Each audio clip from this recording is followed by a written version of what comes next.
de julio del 2023. Bienvenidos amigos a nuestra emisión al mediodía de Noticias 7. Los invitamos como siempre para que nos sigan a través de ecuadortv.es, en el dial de Pública FM y por todas nuestras redes sociales. Que sean todos ustedes bienvenidos. Aquí iniciamos.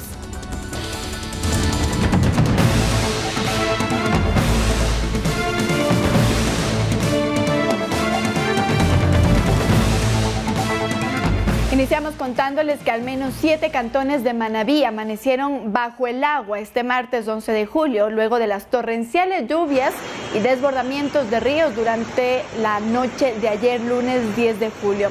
Podemos ver la información que se ha generado desde el Twitter oficial de la Secretaría de Gestión de Riesgos. Según su reporte, se movilizaron equipos de contingencia para los cantones Bolívar, Junín y Flavio Alfaro. En este último cantón, los ríos Facundo y Río Oro se desbordaron, por lo que existen al menos 5 familias evacuadas en sectores rurales. Mientras que en los cantones de Chone, Santa Ana, Tosagua y Rocafuerte, Riesgos registra lluvias moderadas el día de ayer, aunque los reportes de medios y periodistas manabitas mostraron una realidad distinta. Solo en Chone, norte de la provincia, se observaba la tarde de ayer vehículos varados en medio de avenidas inundadas. En este cantón, los ríos Santos y Garrapata se han vuelto a desbordar como ha ocurrido en aguaceros anteriores en junio del 2023.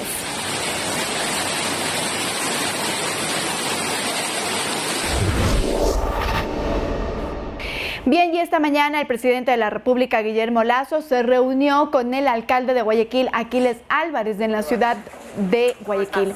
Lasso estuvo acompañado de miembros de su gabinete, como el ministro Henry Cucalón y el secretario de la Administración Pública, Sebastián Corral, además de Francesco Tabaqui, gobernador del Guayas.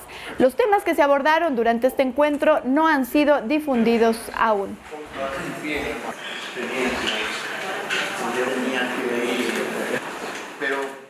Y a las 18 horas del día de hoy, la Comisión de Coordinación con el perito Roberto Mesa entregará oficialmente el tercer producto del caso Gabela a Patricia Ochoa y a la Defensoría del Pueblo. Este documento es la clave para esclarecer los hechos alrededor del asesinato del excomandante de la Fuerza Aérea, Jorge Gabela, quien murió tras denunciar irregularidades en la compra de los helicópteros DRUF. El informe contendría los nombres de los presuntos responsables intelectuales y hechos que permitirían entender cómo ocurrió el delito en 2010. Recordemos que por disposición de la Corte Constitucional se tenía que reconstruir el tercer producto y para ello se contrató nuevamente al perito Mesa, quien ya había realizado la investigación del caso en 2012. Según Mesa, durante la elaboración se recuperaron varios documentos, pero otros se perdieron. Incluso había, dijo, documentos sin su firma.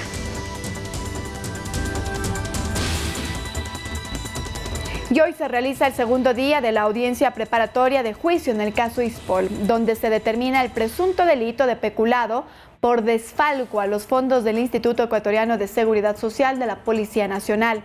Desde el primer día de audiencia, la Fiscalía emitió un dictamen acusatorio contra los 10 procesados, entre los cuales está el empresario Jorge Cherres y los generales del servicio pasivo y exdirectores del Ispol, Enrique Espinosa de los Monteros y David Proaño. Según Fiscalía, los involucrados participaron en la emisión de bonos con pacto de recompra por 950 millones de dólares, de los cuales ya se han podido recuperar 314 millones de dólares.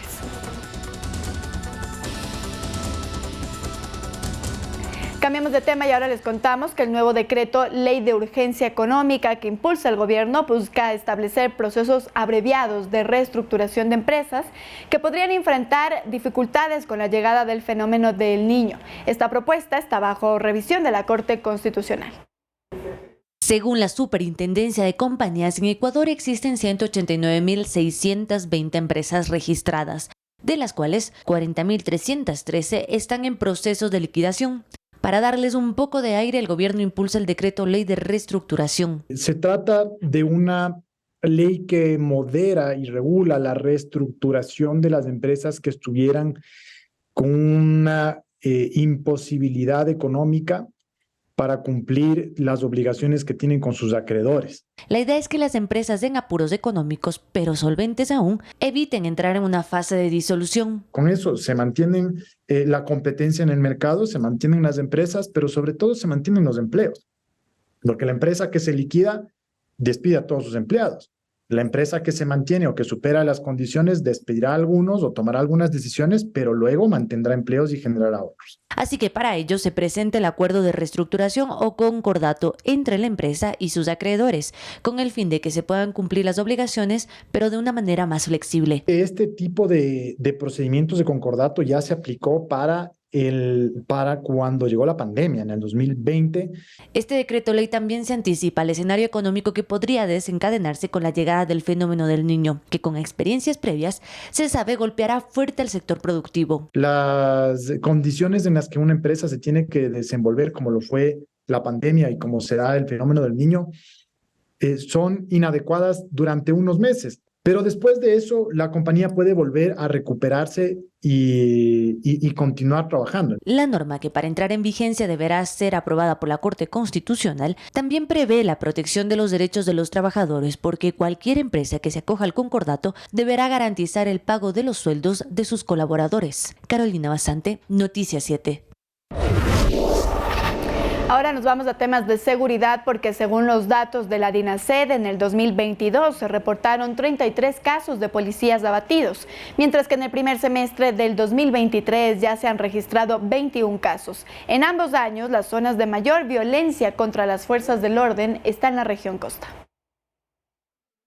El último caso de un policía abatido se dio en Balao, cuando el agente junto a un compañero realizaba su operativo de patrullaje, el cual se suma a otros 20 casos que se han dado a escala nacional en este 2023, según el director nacional de la DINASED, Freddy Zarzosa. Nosotros podemos orientar el tema del caso que obedece al tema de una amenaza. Se encuentra en investigación previa, no le podría dar más detalles. Pero los datos muestran que estos casos van en aumento. Los policías abatidos en el 2022 fue un total de 33 eventos, de los cuales 24 casos fueron de violencia criminal, 4 casos de violencia interpersonal y 5 casos diferentes de tipos de violencia. 30 de los 33 casos fueron con armas de fuego, mientras que en el 2023 hasta el 10 de julio se dio un total de 21 eventos, 18 casos con violencia criminal, 3 casos con otros tipos de violencia, el 100% de los casos con arma de fuego. Está asociado específicamente a una violencia criminal que está vinculada al tema del uso de armas de fuego. Específicamente de 10 personas que fallecen, 9 son victimadas por disparos de armas de fuego. En cuanto a las subzonas de incidencia en el 2022 y 2023, se mantuvo Esmeraldas, Guayas, Los Ríos, Manabí y se incluyó a Santo Domingo, Cañar y Napo.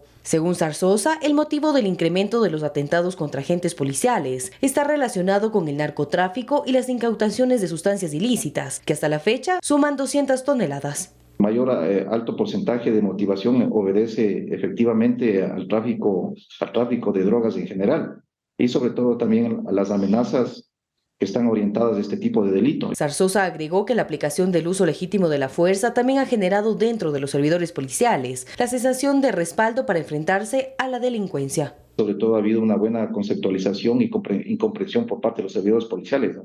Que le amparen un marco legal que le permita hacer el uso progresivo de la fuerza. Manuela Bedón, Noticias 7.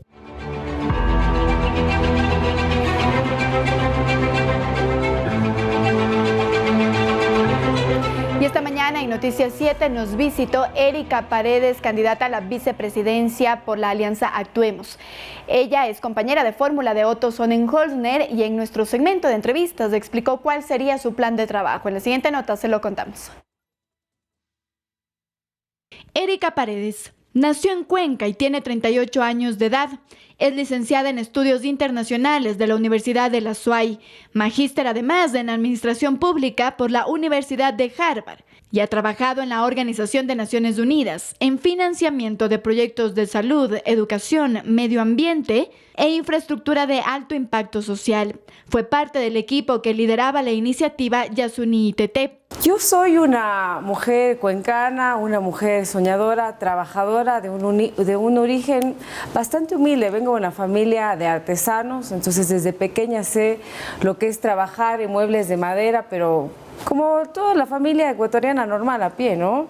Cargando muebles, empacando muebles, entregando muebles y vengo de valores que para mí son no negociables porque los he aprendido de mi abuelo, los he aprendido de mis padres, que es la humildad, la honestidad. En Noticias 7 habló de su propuesta como vicepresidenciable, pero primero detalló un dato sobre su familia. Pero mi abuelo, me dicen, llegó antes que tú al Palacio de Carondelet. Y le digo, claro, sí. Mi abuelo era un artesano que reparaba los muebles del palacio con el presidente Otto Arosemena. Entonces, claro, mi familia dice, bueno, ahora tú quieres regresar a Carondelet. Le digo, sí, pero esta vez de la mano de Otto. Entonces, es un poco esa historia de superación, ¿no? Ya ha conversado con Otto Sonnenholzner sobre sus actividades de llegar a Carondelet. Mira, lo primero vamos a trabajar con un programa que lo llamamos Jóvenes al Poder, que es realmente la parte del empleo joven, porque ¿qué está pasando hoy en día? Que los jóvenes se gradúan del cole, se gradúan de la universidad y llegan y le piden un trabajo y le dicen, bueno, su CV, hoja de vida, experiencia. ¿Dónde van a sacar nuestros jóvenes 2 años de experiencia? La verdad es que no los tienen. Entonces empezamos con programas para apoyar a que tengan a mi primera empresa, que vienen con una parte de créditos, con una parte de formación, pero también con un acompañamiento. Y el otro, vamos a crear una empresa pública de tecnología. Financiamiento para obras. Otro tema en el que voy a trabajar para generar más recursos es en la lucha contra la corrupción. No la lucha contra la corrupción de llegar y decir este robó o demás, sino haciendo las cosas bien. Yasuni ITT. Tenemos que transicionar a una nueva economía, o sea, el mundo entero estamos unidos por un cambio climático. ¿Por qué el niño se viene tan fuerte? Porque el planeta se está calentando. Es la compañera de fórmula de Otto Sonnenholzner por la alianza Actuemos. Andrea Orbe, Noticias 7. Y con la finalidad de evitar casos de violencia política de género en las próximas elecciones, más de 100 organizaciones sociales suscribieron una alianza para mantener una continua vigilancia. Desde el 2020, 6 casos ya fueron sancionados. El objetivo es luchar contra la desinformación y la violencia política de género. Por ello, varias coaliciones que representan a más de 100 organizaciones sociales suscribieron una alianza. 2 observatorios de sociedad civil que dan seguimiento a las expresiones públicas que afectan a las mujeres políticas, activistas y periodistas a través de las redes sociales y los medios de comunicación. Entonces, estos observatorios van a estar trabajando activamente, identificando todas las expresiones de violencia de la mano de Fundamedios y de la coalición Ecuador Verifica. Según la Corporación Participación Ciudadana, entre diciembre de 2019 y mayo del presente año, se registraron 14.008 tweets violentos contra las mujeres. Y es que la época electoral acrecenta esta problemática, pues solo en mayo de este año se reportaron 593 tweets violentos. Que atentan contra el rol de género, cosifican a la mujer y se identifican específicamente en temas de apariencia y otros rasgos que denigran a la mujer. Vemos también cómo esta campaña electoral se ha incrementado sustancialmente la difusión de desinformación política, como varios movimientos y partidos políticos han hecho de la desinformación parte de sus estrategias de campaña, y eso es inaceptable. Como sociedad debemos rechazarlo firmemente, y mucha desinformación justamente afecta la participación política de las mujeres. La violencia política de género es sancionada desde el 2020 según el Código de la Democracia. Como antecedente en nuestro país ya hay 6 casos con sanción. Los primeros casos sentenciados por violencia política de género se dieron en el ejercicio de las funciones. 3 de ellos fueron por alcaldes que ejercieron violencia política en contra de las vicealcaldesas. La sanción fue la destitución de su cargo. Fueron en los cantones de Palta, Celica, provincia de Loja, y el último en el cantón Francisco de Orellana. Los otros 2 casos es el del ex legislador Diego Ordóñez en contra de la ex legisladora Mónica Palacios, y el último que fue en la campaña de las elecciones seccionales de Jessica Jaramillo en contra de Alejandro Rodas. Esta mega coalición monitoreará continuamente los discursos que se emitan en la campaña electoral y, de ser el caso, buscará una sanción con la finalidad de frenar este tipo de casos. Queremos lograr que haya un proceso preventivo a través de esta coalición. Sin embargo, si no llega a darse de esa manera, nos tocará judicializar los casos que encontremos en protección y defensa de los derechos políticos de las mujeres. Olga Velasco, Noticias 7. 12:44 y ahora les contamos que Allen Berbera, titular del Consejo de Participación Ciudadana, fue notificado ya de las 2 denuncias por infracción electoral grave que se tramitan en su contra en el Tribunal Contencioso Electoral. Carolina Basante nos informa.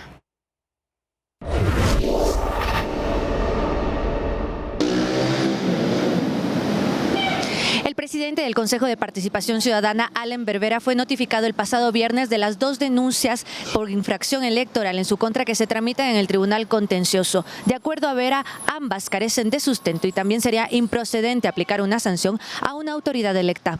Específicamente para el tratamiento del Consejo de Participación habla de la existencia de infracción electoral cuando o para los candidatos. Entonces, en este momento no se aplica, no se puede aplicar la legislación para autoridades ya electas en funciones que ya han sido posesionadas. Las 2 denuncias en contra de Vera sostienen que durante la campaña electoral para los comicios de febrero de 2023 cometió proselitismo político, violando una resolución del Consejo Nacional Electoral que prohíbe a los candidatos a vocales del Consejo de Participación Ciudadana a ser promocionados por organizaciones políticas. Esto en referencia a los colores y al eslogan que Vera utilizó y que lo vincularían a la Revolución Ciudadana. Pero el tema es que el color de la camisa fue aprobado por el Consejo Nacional Electoral y 22 de los 45 candidatos lo utilizaron. Además de esto, las frases como "tú sabes que estábamos mejor" fue aprobada por el Consejo Nacional Electoral en un guión que enviamos de qué es lo que íbamos a decir, fue aprobada y ellos lo permitieron. ¿Y entre los 22 se pusieron de acuerdo? No, sino que cada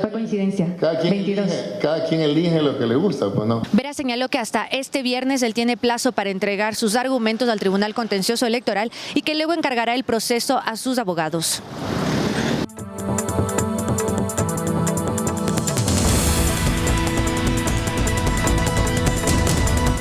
12:48. Gracias por continuar en nuestra sintonía. Ahora les contamos que 588 centros de salud a nivel nacional fueron repotenciados. Además, se realizó la compra de más de 4.500 equipos médicos y la contratación de más de 1.700 profesionales. Esto para impulsar el programa Ecuador Crece sin desnutrición infantil.